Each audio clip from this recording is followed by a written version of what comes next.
Amateur Traveler is in its 20th year now, but can you imagine if I had people on the show who had never been to the destination, but had just read about it or seen a movie about it?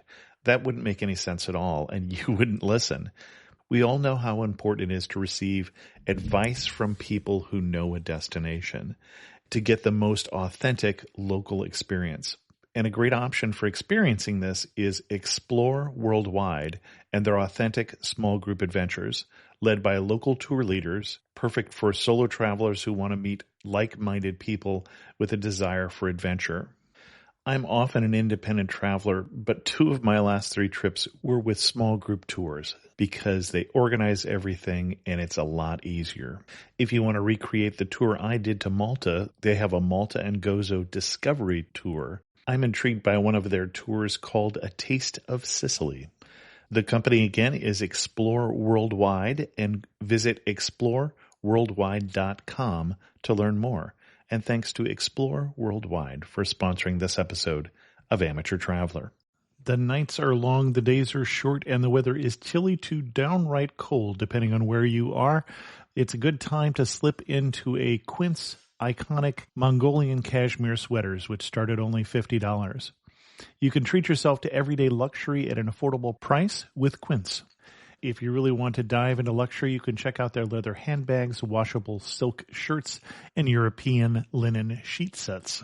Whatever you're looking for at Quince, all the prices are 50 to 80% less than similar brands, and they do that by partnering directly with top factories and cutting out the middleman. They only work with factories that use safe, ethical, and responsible manufacturing processes. And of course, they use premium fabrics and finishes for that luxury feel in every piece. But you've already heard me rave about my Quince travel pants. Treat yourself this winter without the luxury price tag. Go to quince.com/traveler for 365-day returns plus free shipping on your order. That's QUINCE.com/traveler to get free shipping and 365-day returns. Quince.com/traveler. And thanks to Quince for sponsoring this episode of Amateur Traveler. Amateur Traveler Podcast, Episode 49.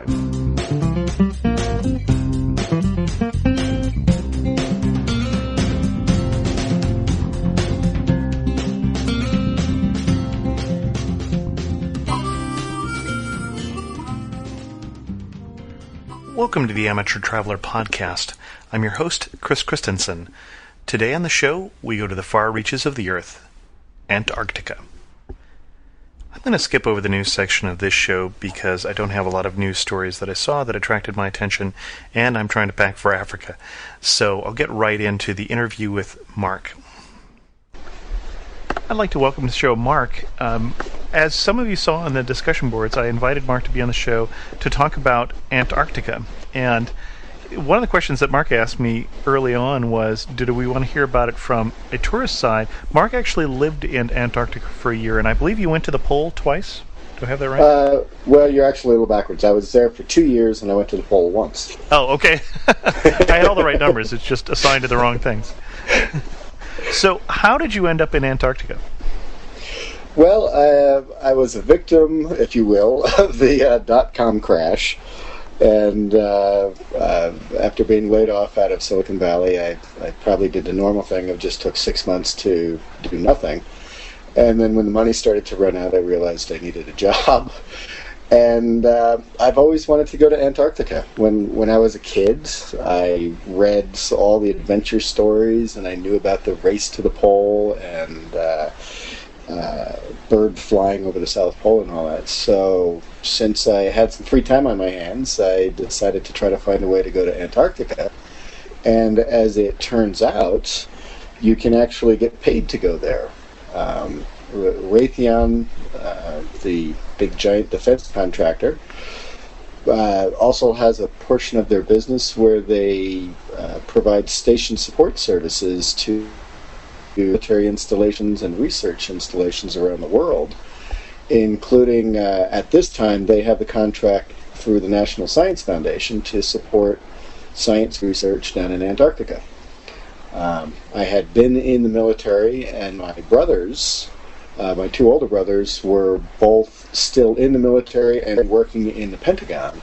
So I gave them a call and asked them to find out. So obviously Raytheon does a lot of business with the Pentagon. And, one thing led to another. They got me the right contacts, and I talked myself into a job going down there. And as I recall, the job wasn't necessarily the most glamorous job, but just in a very, very interesting location. Yeah, I think I actually had one of the better jobs on the station. Now, to briefly describe things, I'd gone to grad school, and I've had a number of off-the-wall jobs in my life, one of which included unloading fishing vessels.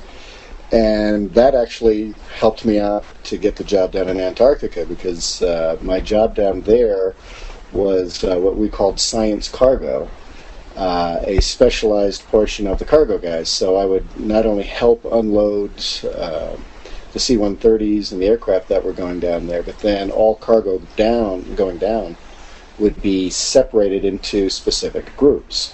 My group handled just the science gear and the research gear and the field gear for the people who were actually going out to do all the science research. Oh, okay. So by virtue of the fact that I had driven a forklift before, I got a job done in Antarctica. All right. Yeah. And do the big transport planes come in all year long, or only in the summer? No, in the austral summer down there. So I was working at the main station, the United States main station, which is McMurdo Station. Mm-hmm. We also have a presence at the South Pole, a smaller station, and an even smaller station still over at Palmer, over in the western part of the continent. McMurdo Station is, by all means, it's a small town. In the height of the summer season, our season generally runs from October through late February. And there are some people who do winter over. But to give you an idea of the numbers at McMurdo, we will have up to 1,000 people at the height of the summer season, but only about 120, 150 people will actually stay to winter. And you wintered over twice? No, I have yet to winter. Oh, you didn't winter. Okay.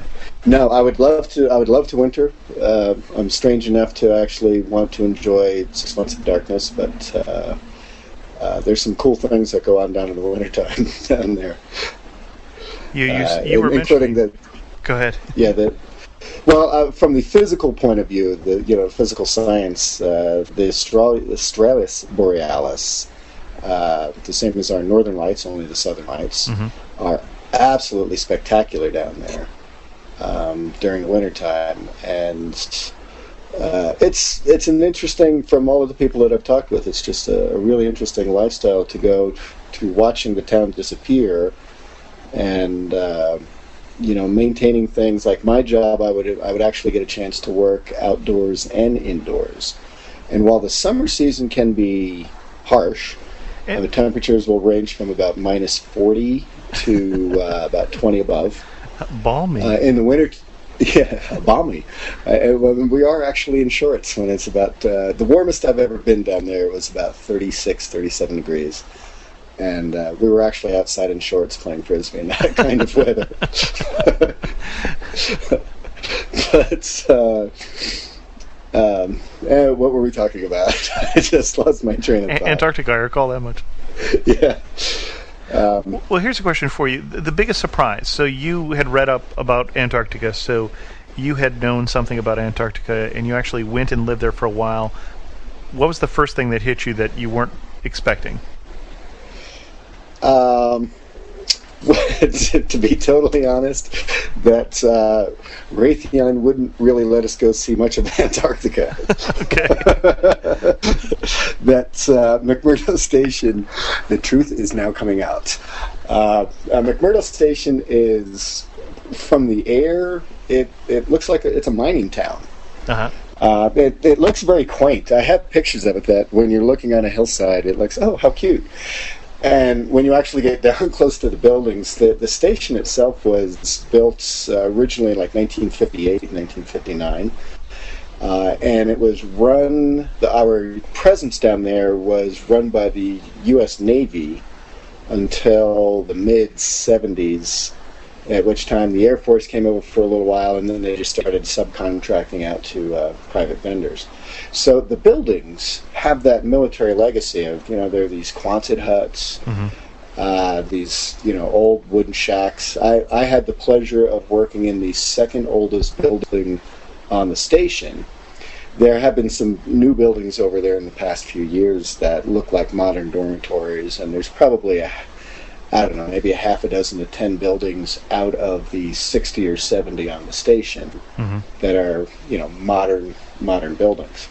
But the warehouse that I worked in, for example, we had these huge furnaces to keep it warm, and when it actually started to get warm was on the outside was bad for us because snow and ice would melt and it would actually rain inside the warehouse.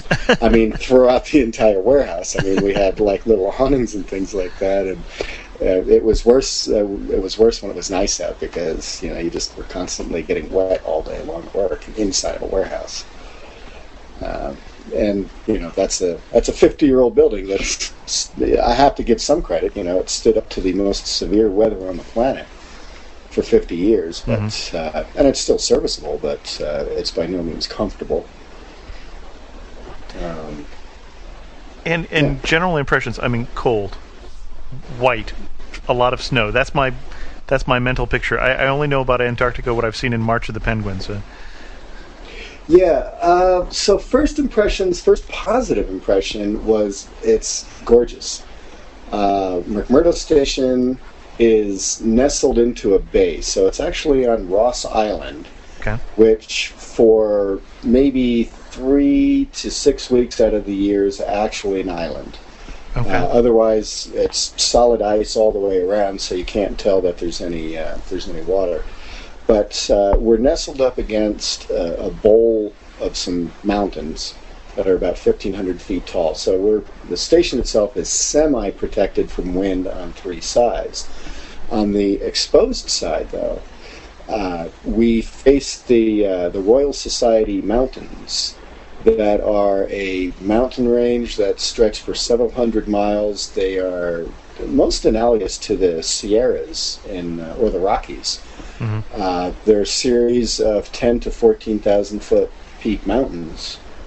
That the amazing thing is these things are roughly 120 to 200 miles away, and the air is so clear down there that you can see various striations of the rock patterns from that far away. I actually, one of my favorite stories of being down there about the air and just how clean and clear it is. We were watching a science experiment that had these high-altitude balloons, and they were cutting away a payload. So they would fly this balloon up, and it would circle over the pole for about 2 weeks collecting data, and then it would get spun out of orbit, and then when it would get close enough, within 100 or 200 miles or so of the station, they had these remote charges that they could set off, and the payload would drop down to the Earth, and the balloon would float away, and they would pick that up like a year or 2 years later. But we were watching this payload, and I was talking to the scientist as he was cutting the thing away. This thing was at 120,000 feet in the air, and a good 100 to 150 miles away, and I could see with the naked eye when he cut away the package, and we could watch it was a neutrino detector, if anybody really cares. But yeah, we could watch the package separate from the balloon from that far away at that altitude. It's spectacular down there. I mean, the colors.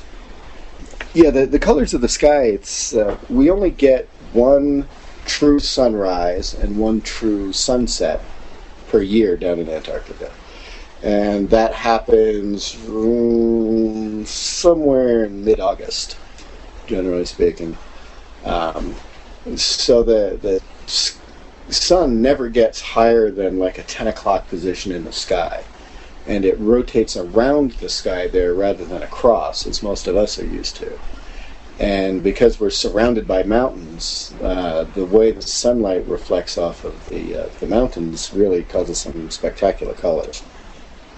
Likewise, we also get what are called nacreous clouds down there, where it can be so cold that the chemical composition of a cloud starts to decompose, and you get these weird little rainbows, horizontal rainbows in clouds that look like they're out of a science fiction movie or something like that.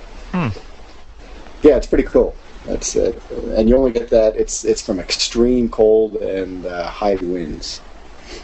And then you say you did get a chance to go down to the pole once. I assume that Yes. was not a normal part of your job description. No, and that was one of the when I said earlier that Raytheon doesn't let you go anywhere. It's highly restricted. They really only let us walk within like a 2 or 3 mile area of our station, citing safety reasons. Sure. And then while we actually have flights going to the pole from McMurdo, we'll probably have anywhere from 4 to 5 flights per day during the austral summer going there, because right now it's the only way of getting equipment, supplies and equipment to the South Pole. It comes to McMurdo first and then gets repackaged and sent over to the pole. So I got a chance. You would think they would allow some passengers on that, but Raytheon is really, really strict about who they allow on those flights. It's probably a money thing. I think they contract with the Air Force, and the Air Force actually pays a head count or charges a head count for people on the flights. Mm-hmm. So I got a chance to go once. Part of my job was as a hazardous materials handler. And anytime you send things like liquid nitrogen and things like that, you need somebody to go along with the container, basically to push it overboard in the event it starts to leak. Okay. Yeah. But I did get a chance to spend a day at the pole, which was pretty interesting. Not only to fly in and realize that there is nothing there. And while that sounds obvious to some people, but if you've never flown across various places in the globe, you realize there are just precious few places where you can go for 1,000 miles and see absolutely nothing. Like no hills, no sign of civilization, no sign of life whatsoever, just a white plateau for miles and miles and miles and miles and miles. And then when you get to the South Pole, I have to say my experience was I was very underwhelmed. I had no idea what I expected to find, but I mean it's a position on the globe, right? And there's other than the fact that we've stuck a marker there, there's nothing to distinguish it as anything more interesting than anything else. So my first reaction actually when I got to the pole was kind of one of sadness, to think of all of the people and all of the explorers who had traveled by land, going through certainly far worse conditions than I ever did, and just all of the people who died to get there and died miserable and horrible deaths. And once I got there, I was like, what? Why? This was not worth dying for. And so when you're at the pole, there's the facility there, and then in every direction that you look, it's just white flat. Yes. Now, there are actually 2 facilities there, and I kind of got lucky that we built a dome there, a geodesic dome, I think it's like 40 years ago. Mm-hmm. And you have to understand it's always windy down there, and one of the things people don't know about Antarctica is it's actually the world's highest desert. Right, I understand. It's very, very dry. Right, and it doesn't actually snow a lot there, although you will frequently get whiteout conditions. It's really simply snow being redeposited, from one part of the continent to the other. There's nothing to stop it. So when you build a dome out there, when you build anything, it starts to collect snow, as it ordinarily would flow unimpeded across the continent. Well, this dome was originally built to last 20 years as a science research station, and it's now almost entirely covered. I would say, judging from the inside, it would be about 4 stories tall. So probably 40 or 50 feet tall, and gosh, I can't even hazard how big around, but the office is in there. The dome itself is just a protected structure. It's not heated in any way. And I'll send you some pictures of the inside of it. It's just a big ice box. But they have like railroad cars and trailers would be the offices and the housing situation in there. And it will be 0 degrees, inside the dome. So when you go from one building to another, it's not like you can just, walk like anywhere else. You have to go put all your extreme cold weather gear on just to leave your dorm and go to the office next door. So there's that facility, and since it's almost entirely buried now, they started a project to build a new research facility as well as dormitories down there. And that is almost complete. It's actually being inhabited, although it's not. The outside of it's not quite finished yet.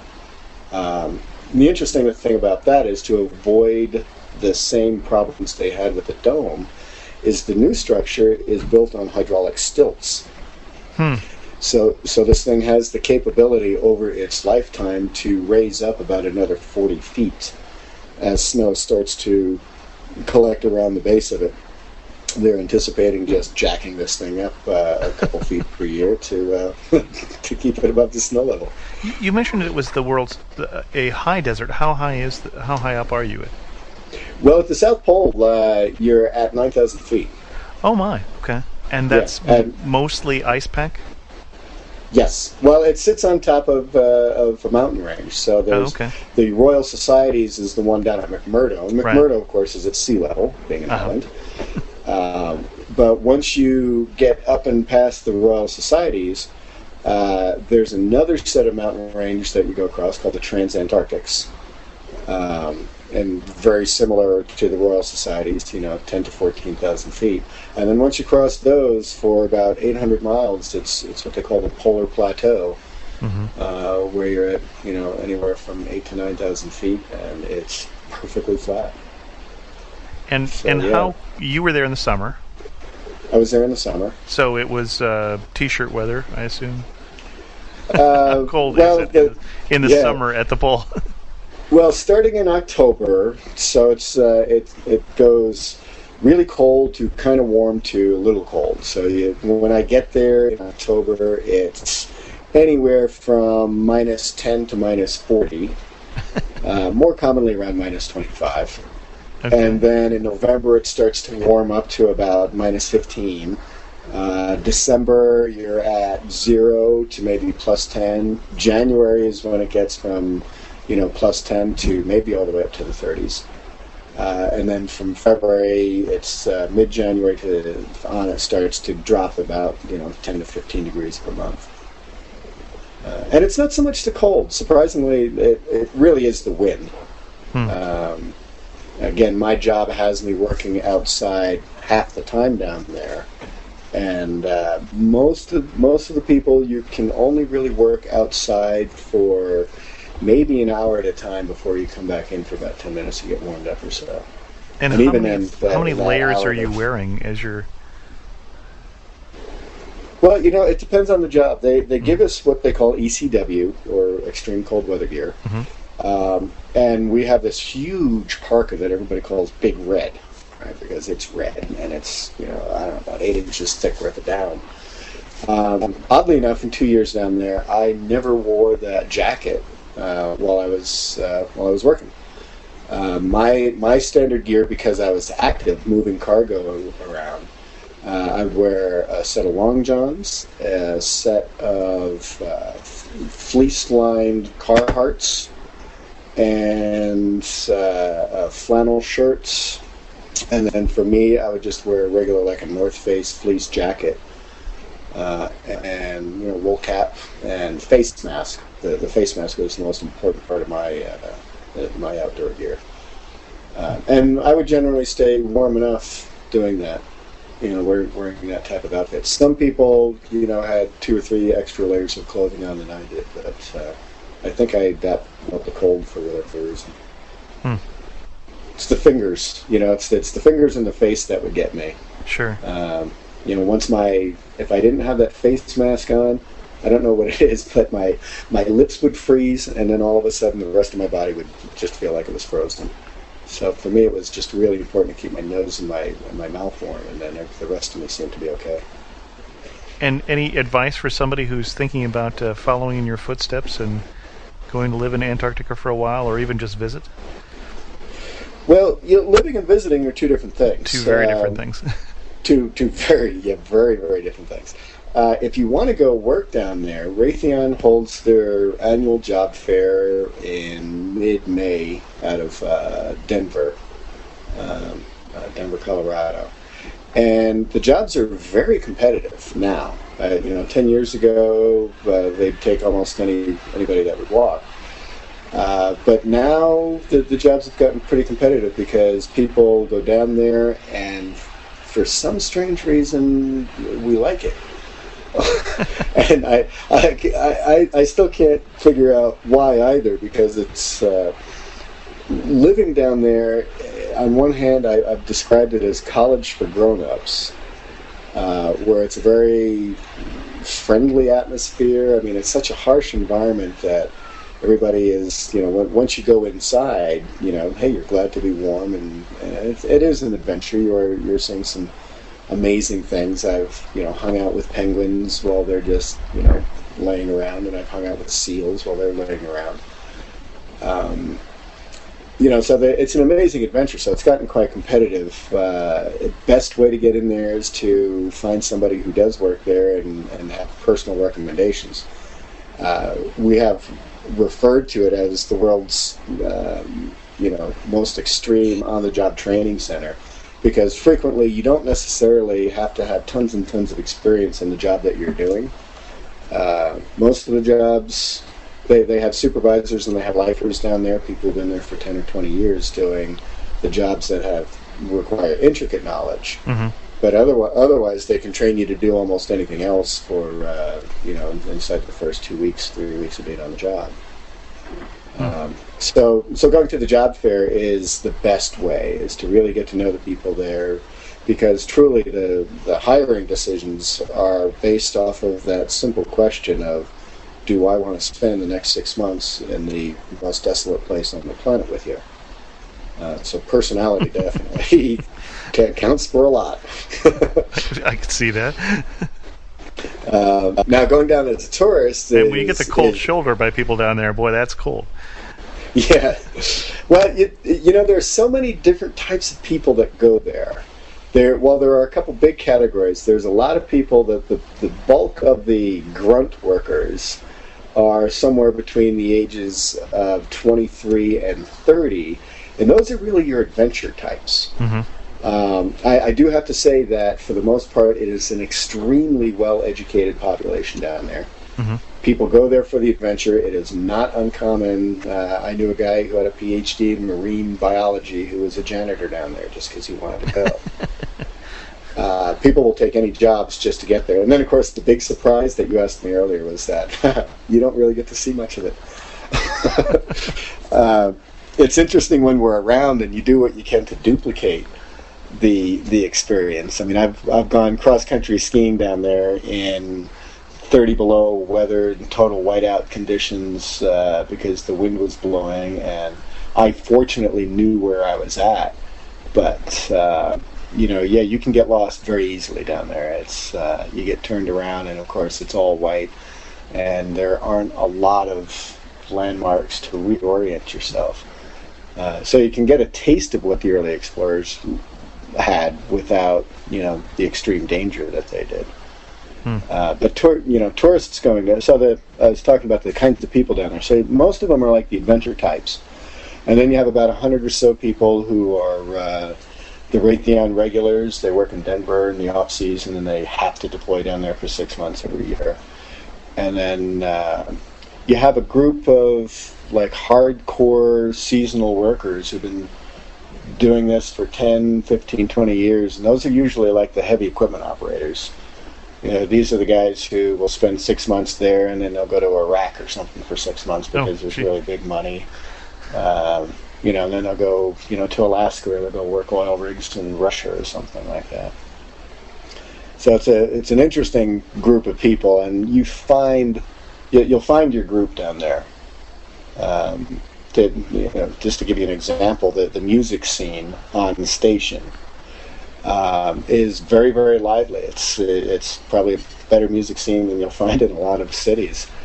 And we have, the years that I've been down there, we've had bluegrass bands, we've had Irish music bands, rock and roll bands, party bands, reggae bands, Ramones tribute bands, you name it. It's just, the people who go down there are so diverse in their interests that, like our business, it's very, very interesting to see how people will form their communities within the first couple weeks of being down there. And, it really is like seeks like in this world. When people are at the bottom of the world, first thing they do is they go out and they find the other people like them, and then they start to branch out and explore in other areas. But the first couple of weeks down there are really all about finding out who are the people like me down there. Interesting. Any last thoughts, Mark, before we let you go? No, it's a great place to go. If you go as a tourist, pretty much what you'll get a chance to see is the natural wonders and the animal life down there. You get a chance to see a couple thousand penguins hanging out in one spot, which is interesting for a while, and then you realize that penguins are just kind of like bird equivalent of a cow. They're not real interesting. They're cute as all heck, but they they don't really do much. They either pretty much stand around, or they walk so they can go stand around in someplace else. But it's a beautiful landscape, and the tourist experience is, you go see the natural wonders. And if you go there to work, then I think it was a lot more interesting to see that, just to be in the kind of people who deliberately put themselves in the most extreme place on the planet, and to experience what those people are like, and find out why they're there. We have a saying down there. You asked me how long I've been down there, and I've done 2 seasons there.